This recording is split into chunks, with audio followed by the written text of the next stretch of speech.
many of you loved science projects as a kid? I think every kid loves digging for fossils or mixing concoctions or combining things to get a reaction. It's amazing what can happen when you mix a few ingredients, like mix baking soda, vinegar, and red food coloring, and you instantly get the worst smelling lava explosion ever. The point of that science experiment? To teach activation. It's amazing how adding just a few drops of one chemical can create a reaction, but adding a few drops of another chemical can stop or deactivate the same reaction. Most of us probably don't do science experiments anymore unless we have school-age kids. And in that case, you're probably well aware of science projects. But even as adults, the activation principle totally applies to life. Mix bad spending habits with an entry-level income and you will activate a pile of debt. But mixing some saving habits and voila, the bad debt reaction is deactivated. Post a photo of your baby on social media wearing a hoodie that looks like a teddy bear and you will create a reaction of hundreds of likes and comments. But mix in your own commentary on parenting, any opinion at all, and you will activate a totally different reaction. When it comes to relationships or finances or even social media, it helps to know what has the power to activate or deactivate a reaction. And the same is true for our faith. Believe it or not, science and faith have this principle in common. We all experience moments that have the potential to activate or deactivate our faith. And over the next few weeks, we're going to talk about different things that have the potential to be faith activators or deactivators. Growing up, I thought I knew how to have an active and growing faith. Basically, you would do the right things and avoid the wrong things. You didn't doubt God or doubt your faith. You didn't struggle, mess up, or fail. You didn't do anything to disappoint people, and you definitely didn't do anything to disappoint God. Your faith would be okay as long as you didn't mess up, or at least not too much. I don't think I'm the only one who thought this way, and perhaps maybe you're still thinking this way now. But here's the problem. We all mess up. We aren't perfect people. We all make mistakes. Some mistakes aren't a huge deal. You miss a small deadline at work. Your boss may be upset with you, but you can come back from that one. But some mistakes, some choices we all make are bigger than that. You know the ones I'm talking about. Maybe it's not just missing a few deadlines at work, but it's actually taking more of a cut of the profits than you're supposed to. Maybe in your relationships you've said some hurtful words or you've done some unforgivable things. Maybe you've lied or you've been living a lie. Maybe you've broken trust in a friendship or a business relationship, and it's only a matter of time before they find out. Maybe you have felt that kind of guilt waking up after a night of partying where you made some bad choices. Maybe you made a mistake and hurt someone close to you, but the damage is done and there's nothing you can do to fix it. In all of those circumstances, we feel the same thing, guilt. And you don't have to be particularly religious to know that feeling. Guilt isn't a Christian thing. It isn't a church thing. It's a people thing. And it's a thing we all experience. At some point, all of us experience guilt, and probably much more than we would like to admit. It's the realization you've done some serious things wrong, and now you have to deal with the consequences. It's the knot in your stomach and the small voice in your head that keep reminding you of what you have done. I don't know about you, but I hate feeling this way. The guilt, the shame, the lingering sense of frustration and disappointment makes me want to run as far away from it as I can. And that's what we usually try to do. Sometimes that looks like avoiding whatever makes us feel guilty. We hurt a friend, so we avoid them for a while. We made mistakes we aren't proud of, so we do something else to keep our minds off it. We make up reasons and rationalizations why we shouldn't feel guilty. And one thing we all tend to do when feeling guilty is back away from our relationship with God. For some of us, this avoiding is more obvious. We stop coming to church, not that we come into church now, but you know what I mean. We avoid our Christian friends. When we feel guilty, we do our best to avoid the whole God conversation if we can. For others, avoiding is more a subtle reaction. We still go to church, but we stand in the back and we check out before a small group, before we don't go to life group, we don't go to conversations. We sing the songs, but we try not to think about what they mean. We talk about God, but we avoid talking to God. Either way, we do what we can to create distance. We let guilt deactivate our faith. But what if guilt could activate a much different reaction in our lives? What if I told you that we've had it backwards? That guilt doesn't have to drive us away from God, but it can actually push us closer to Him. When we think of key leaders in the early church, we often don't associate them with massive guilt and failure. But you would be surprised by how transparent the Bible is about the struggles and failings of its most famous leaders. Maybe one of the best known disciples of Jesus was Peter, an ordinary fisherman who left everything to follow Jesus. Peter was the one who always wanted Jesus to know how committed he was, that he wouldn't fail Jesus and would even give his life if necessary. But when Jesus and his disciples gathered together to eat the Passover meal, celebration in Jewish culture that dated back to Moses, Jesus shocked everyone with this statement. All of you will desert me, but after I am raised from the dead, I will go ahead of you to Galilee and meet you there. It's in Mark 14, from 27 to 28. Jesus already knew what was about to happen.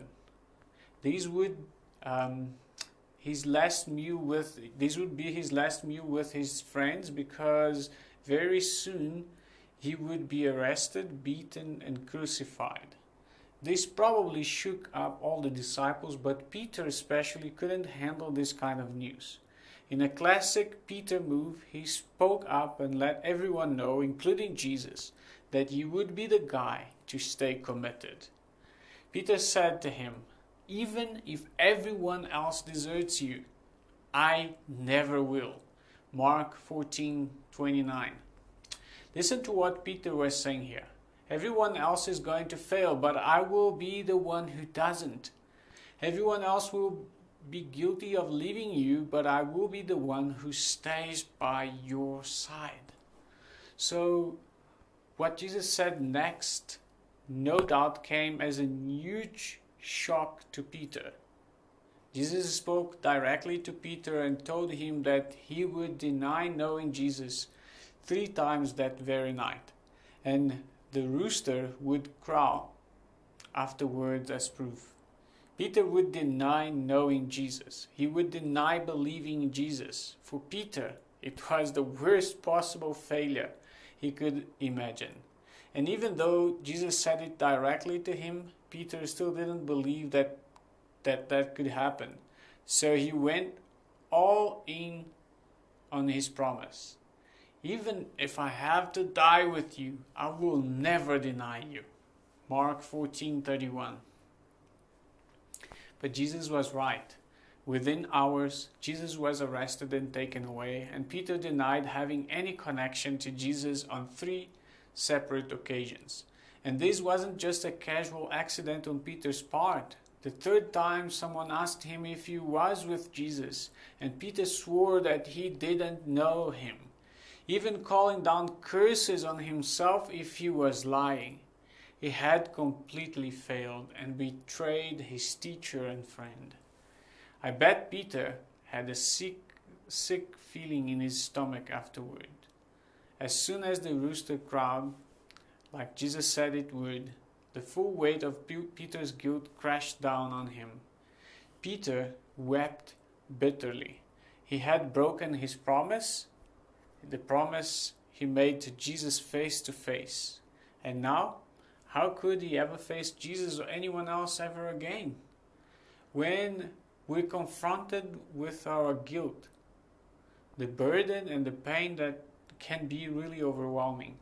No one would have been surprised if Peter walked away and lived the rest of his life in shame. Peter, maybe more than anyone else who followed Jesus, understood that Jesus is God's Son, who had come to save the world. You and I might worry we've disappointed and failed God, but Peter knew Jesus, and then he denied that he did. He failed to keep his promises. He abandoned everything he believed in.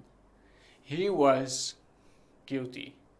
As Peter wept over his guilt and his shame, I wonder if he imagined he could ever have a relationship with Jesus again. In the hours that followed, Jesus was put on trial and executed by crucifixion. But then the unexpected happened. 3 days later, Jesus rose from the dead. He showed up to his disciples. And here's the thing, he showed up to Peter. What would you expect to hear from God after that kind of an epic fail? I told you so. You have a long way to go to make this up to me, or you will never be able to make this up to me. A lot of us would think that God responds to our guilt by piling on more guilt. We are afraid that God is looking for an opportunity to tell us how disappointing we are and how we need to try harder. But that's not what happened to Peter, because that's not who God is. When we read about this next event in the book of John, Jesus has risen from the dead. He has appeared to his disciples on a few occasions. This time he appears to them on the shore of the lake, the same shore where he first asked some fishermen to follow him. And you know who was there with Jesus again? Guess. Peter. And Jesus doesn't let Peter dodge or make excuses for his guilt. He brings it up front and center because he doesn't want his friend to live in his guilt any longer. Jesus asks Peter 3 times if Peter loves him. Jesus asks that same question 3 times, the same number of times Peter denied Jesus. Jesus was giving Peter an opportunity to pronounce the truth over each of his denials. It was a beautiful gesture of restoration, of forgiveness. Instead of pushing Peter away because of his mistakes, Jesus gave Peter a second chance to make things right. When Jesus gives Peter an opportunity to declare his love and not his denial, 3 times Peter responds in essence, "Yes, Lord, you know that I love you." And 3 times Jesus gives him the invitation not only to follow him, but to lead the church. He says, "Feed my lambs, take care of my sheep, feed my sheep." It's the response that no one sees coming. Peter's guilt didn't disqualify him from a relationship with God.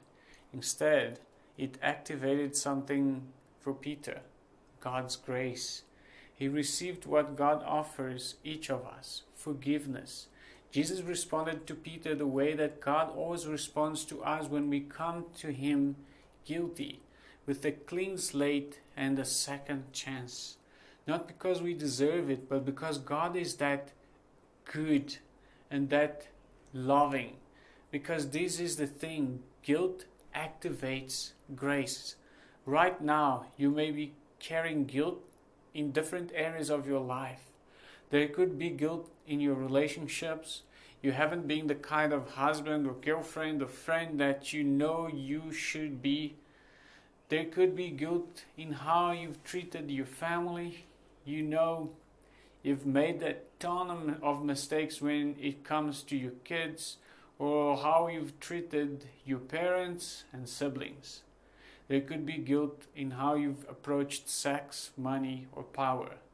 You've been chasing the wrong things and you've made bad choices because of it.